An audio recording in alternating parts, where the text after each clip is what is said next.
Subscribe करें learning for life को और घंटी को दबाएं सबसे पहले लेटेस्ट अपडेट पाने के लिए। नमस्कार दोस्तों, जब आप अपने बिजनेस के बारे में बात करते हैं तो क्या आपके ग्राहक आप पर विश्वास करते हैं? इसका छोटा सा उत्तर है नहीं। वे आपसे आशा करते हैं कि आप सौदा पक्का करने के लिए उन्हें तैयार करने का प्रयास करेंगे और इसलिए इस बात की संभावना अधिक है कि वे रक्षात्मक मुद्रा में होंगे, भले ही आप उन्हें कितनी ही अच्छी तरह से क्यों न जानते हों। इस वीडियो में 4 कुंजियों की तकनीक बताई जा रही है जिसकी मदद से आपके ग्राहक आपको बताएंगे कि वे क्या चाहते हैं, जबकि आप केवल उनकी बात सुनेंगे और हाँ तक पहुँचेंगे।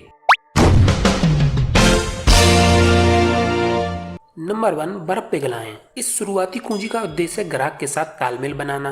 यहाँ पर आप उन्हें अपने बारे में बताते हैं और उनके बारे में जानकारी लेते हैं। अगर कोई व्यक्ति आपको पसंद करता है तो इस बात की काफी संभावना है कि वह आपकी योजना को भी पसंद करेगा। अगर कोई व्यक्ति आपको पसंद नहीं करता है या उसे आप पर विश्वास नहीं है तो उसे योजना दिखाने से ज्यादा लाभ की आशा नहीं रखनी चाहिए। जब आप विश्वास जमा लेते हैं तो सामने वाला आपकी बातों को अच्छी तरह से सुनेगा। यही तो आप चाहते हैं। नंबर 2, सही बटन खोजें। जो लोग आत्मसंतुष्ट होते हैं वे अपने कार्य के प्रति भी आत्मसंतुष्ट हो जाते हैं और ऐसे लोगों की आपको अपने नेटवर्क में कोई जरूरत नहीं है। जो लोग प्रबल भावनात्मक कारणों से शामिल होना चाहते हैं वे अच्छा काम करने के लिए उतने ही अधिक प्रेरित हो सकेंगे। इस स्थिति में आप ये जान सकेंगे कि किस तरह व्यक्ति का प्राइमरी मोटिवेटिंग फैक्टर यानी प्राथमिक प्रेरणा घटक खोजा जाए। प्राथमिक प्रेरणा घटक ही वह कारण है जिसके कारण वह आपके बिजनेस में शामिल होना चाहेगा। चारों कुंजियों में से ये सबसे ज्यादा महत्वपूर्ण कुंजी है क्योंकि यहाँ पर आपके ग्राहक अपनी आशाएं, सपने और डर को शब्दों में प्रकट करते हैं। नेटवर्क मार्केटिंग संगठन में शामिल होने वाले अधिकतर लोगों के प्राथमिक प्रेरणा घटक यह होते हैं: अतिरिक्त आमदनी, आर्थिक स्वतंत्रता, स्वयं का बिजनेस, ज्यादा खाली समय, व्यक्तिगत विकास, दूसरों की सहायता करना, नए लोगों से मेलजोल, रिटायरमेंट, जायदाद छोड़ना। प्राथमिक प्रेरणा घटक को किस तरह खोजें? प्राथमिक प्रेरणा घटकों की सूची आप अपने साथ हमेशा लिखित रूप में रखें। अपनी सूची दिखाने का सीधा सा तरीका है अपने ग्राहक से ये सवाल करें: क्या आप जानते हैं कि लोग क्यों नेटवर्किंग बिजनेस शुरू करना चाहते हैं? इस सीधे से सवाल में यह खूबी छुपी हुई है कि अगर सामने वाला जवाब में नहीं कहता है तो आपको ये कहने की छूट मिल जाती है। लीजिए मैं आपको बता देता हूँ। इस बिंदु पर आप अपनी सूची उसके सामने रख दें। अगर आपका ग्राहक आपके सवाल के जवाब में हाँ कहता है तो आप उससे पूछें, तो बताइए कि लोग इस बिजनेस में क्यों शामिल होते हैं। इस पर आपका ग्राहक आपको कुछ असली और कुछ अधपके कारण गिना देगा। जब उसके पास के कारण समाप्त हो जाएं, तो आप पूछें और कुछ? वह जवाब देगा नहीं। इस पर आप यह कहें, लीजिए मैं आपको बता देता हूँ, और फिर तत्काल उसके सामने प्राथमिक प्रेरणा घटकों की अपनी सूची रख दें। जब आपका ग्राहक सूची में से एक को चुन ले, इसके बाद 5 ठोस सोने की सवाल पूछें। नंबर 1, आपकी पहली प्राथमिकता क्या है? नंबर 2, आपने इसी को क्यों चुना? नंबर 3, यह आपके लिए महत्वपूर्ण क्यों है? नंबर 4, यदि आपको यह अवसर ना मिले तो उसके क्या परिणाम होंगे? नंबर 5, इन परिणामों से आप चिंतित क्यों होते हैं? उदाहरण के तौर पर रोहन और राधा आपके ग्राहक हैं जो लगभग 25 वर्षीय कपल हैं। पड़ोसियों की सामान्य चर्चा के दौरान आपने उन्हें बताया कि आप मार्केटिंग बिजनेस से जुड़े हैं और यह बिजनेस किस तरह से काम करता है। इस पर राधा ने कहा कि उसे नहीं लगता कि इस बिजनेस में हम लोगों को कोई दिलचस्पी होगी क्योंकि हमारे पास खाली समय बचता ही नहीं है। आपने कहा कि ऐसा अधिकतर लोगों के साथ होता है, फिर भी मैं आपको अपना बिजनेस दिखाना चाहूंगा क्योंकि शायद आप इसमें भविष्य में रुचि लें। आपने उन्हें अपने घर कॉफी पीने के लिए आमंत्रित किया। क्या शनिवार दोपहर 4 बजे ठीक रहेगा?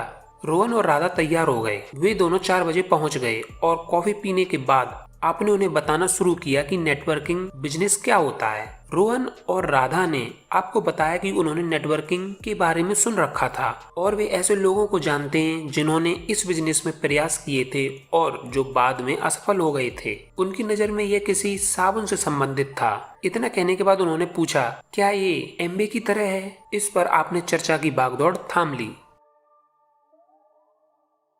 क्या आप जानते हैं कि लोग नेटवर्किंग बिजनेस क्यों शुरू करते हैं? यह पिरामिड की तरह है ना? लीजिए मैं आपको बता देता हूँ। यह मुख्य कारण है जिनकी वजह से लोग नेटवर्क मार्केटिंग में शामिल होते हैं। आपकी पहली प्राथमिकता क्या होगी? हमारे लिए तो यह आर्थिक स्वतंत्रता ही होनी चाहिए। आपने इसी को क्यों चुना? क्योंकि घर के लोन को चुकाने के लिए मुझे 2 जगह काम करना पड़ता है और राधा भी ओवर टाइम करती है ताकि जब हमारा परिवार बढ़े तो हमारे पास एक सहारा हो जो हमारे काम आ सके। हम चाहते हैं कि हमारे बच्चों को अच्छी शिक्षा मिल सके। हम पैसे के लिए हमेशा दौड़ धूप नहीं करना चाहते। यह आपके लिए क्यों महत्वपूर्ण है? जैसा मैंने कहा, हम अपने घर के पूरे पैसे चुकाना चाहते हैं और यह भी चाहते हैं कि हमारे बच्चों को अच्छी शिक्षा मिले। राधा और मुझे कभी यह सब नहीं मिला, हमें ऐसे अवसर मिले ही नहीं। यदि आपको आर्थिक स्वतंत्रता नहीं मिलती है तो उसके क्या परिणाम होंगे? हम उसी नाव में होंगे जिसमें हमारे माँ बाप थे। इसका अर्थ होगा कठोर बजट बनाना तथा आमदनी कम और खर्च ज्यादा, और पूरी जिंदगी यही चलता रहेगा। इन परिणामों से आप चिंतित क्यों होते हैं?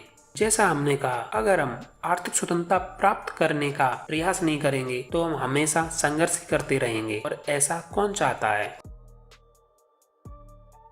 नंबर 3, सही बटन दबाएं। यहाँ पर अधिकतर नेटवर्क मार्केटिंग कार्यकर्ता बहुत अच्छे होते हैं। यहाँ पर आप यह बताते हैं कि आपकी योजना उन आशाओं, सपनों और डरों का समाधान है जो आपने दूसरी कुंजी सही बटन ढूंढो द्वारा खोजे थे। 5 ठोस सोने के सवाल भावनाओं के ताले को खोलते हैं और ग्राहक को प्रेरित करते हैं कि वे अपने समाधान स्वयं खोजें। अगर आपने समाधान देने से पहले ही सामने वाले के प्राथमिक प्रेरणा घटक को नहीं खोजा है तो हो सकता है कि ग्राहक उस समय तो उत्साही हो जाए पर बाद में वह भावनात्मक रूप से प्रेरित या प्रतिबद्ध नहीं होगा। इसी कारण अधिकतर ग्राहकों का उत्साह कुछ ही दिनों में ठंडा पड़ जाता है। उदाहरण के तौर पर, तो इसका मतलब है कि आप अपना भाग्य स्वयं बना सकते हैं और आपके पास अपने परिवार के साथ बिताने के लिए ज्यादा समय होगा, या इसका मतलब है कि आप आराम से रिटायर हो सकते हैं और आपको हर वह आराम मिलेगा जो आपके अनुसार आपको चाहिए। जब आप व्यावसायिक योजना बनाते समय अपने ग्राहक के ही शब्दों को दोहराते हैं तो यह बात उनके लिए